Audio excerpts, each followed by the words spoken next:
cross the northern entrance, and stand at the center of the wall just after the entrance. While crossing, observe the filigree work done above the door frame of the northern entrance.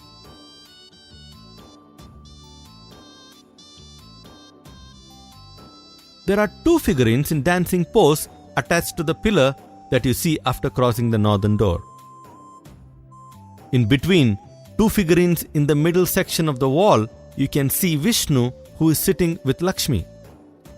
Just below this, you can see Hanuman, the monkey-faced god, and Garuda, the vehicle of Lord Vishnu, is fighting for a big fruit.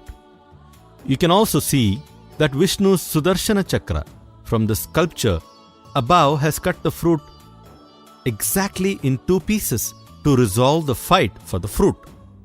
This is a story from the Hindu mythology.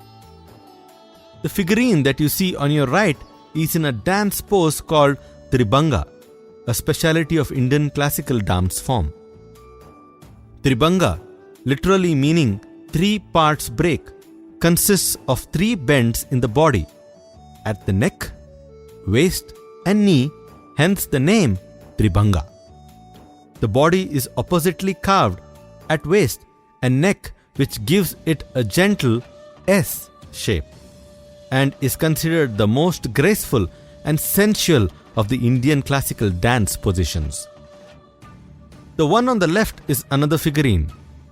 It is believed that the lady has disrobed herself frantically and the scorpion has escaped from the robe and wailing on the ground. You can spot the scorpion near the left foot of the lady. Go further to your left and turn around the corner and position yourself at the center of the wall.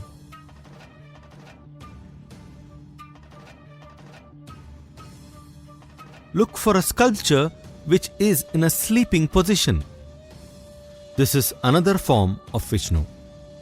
You can spot this between the first 2 pillars and just above the middle section of the wall. Here, Vishnu is shown resting on the giant serpentine called Shesha. This pose is also called Shesha Shayana, or the pose of Vishnu resting on the serpentine Shesha. A lotus flower is budding from the belly button of Lord Vishnu and Brahma is sitting on the lotus flower. You can also see that goddess Lakshmi is sitting at Vishnu's feet, giving him a feet massage. There are 3 more figurines on this wall. The lady in the middle seems to be reading some ancient Hindu astrology scripture. The wall adjacent to this is having some elegant carvings of the story from Bhagavata. These carvings are in the section between the inner corner pillar and the middle pillar. There are 3 distinct layers of sculptures that can be seen, which extends till the middle section from the top. In the last layer, on the rightmost side of the wall, you can spot Lord Krishna is playing his flute. You can also see that lots of cows have gathered around, and some of the cowboys and village girls are also attentively listening to the music.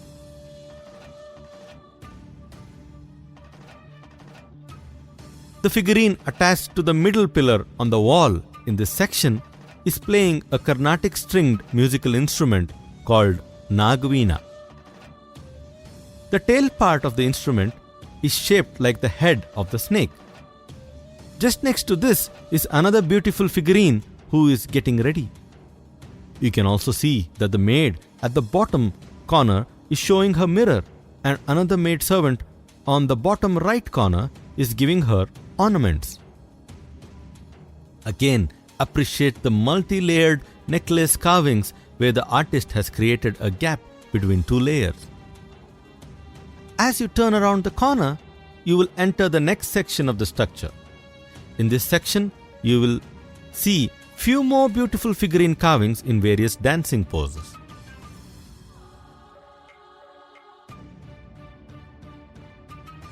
The first figurine that you see is playing the flute. Just look at the beautiful carvings on the ornaments that she is wearing. Please pay attention to the wire-like ornament that the lady is wearing around the delicate waist. Enjoy the intricate designs of the dresses, bangles, and other decorative items. The statue that is attached to the last pillar on your left, which is playing another Indian percussion instrument, is called Dol. This is another male figure.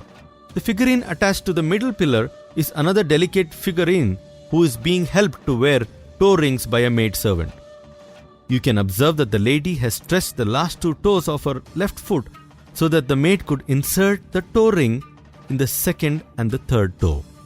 The next figurine is holding a small drum-like musical instrument called damru, or classical Indian hand percussion instrument, or two-headed mini drum in the left hand, and another musical instrument called kartal, a musical instrument used to provide tala for dancers in the right hand.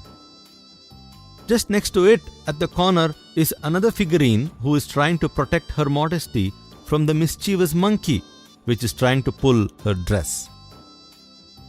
In the adjacent wall, there are two more figurines. The one that you find in the middle portion of the wall is of a hunter who is hurt by thorn pierced in her left foot. You can see that the maidservant is removing the thorn carefully from the hurt foot. The figurine next to this looks like a male but has a long hair which has been tied in bun shape at the back of the neck. You can also see moustache and beard on the face. As you can see, here the figurine is beating the drum vigorously. As you turn around the corner, you will see another figurine who is giving tala using an Indian musical instrument normally used for Bharatanatyam practice called manjira, or hand cymbal, used by dance tutors to provide the required tala for dancers. You are now back at the eastern entrance from where you started your temple exterior journey. Please position yourself at the center of the wall, just before the eastern entrance. You will see the last of the figurines in a dancing pose on your left just before the eastern entrance.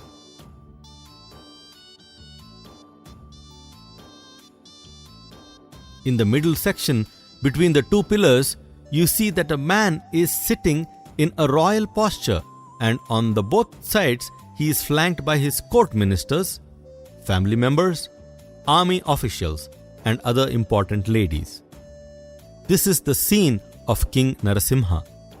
Narasimha was the son of King Vishnuvardhana.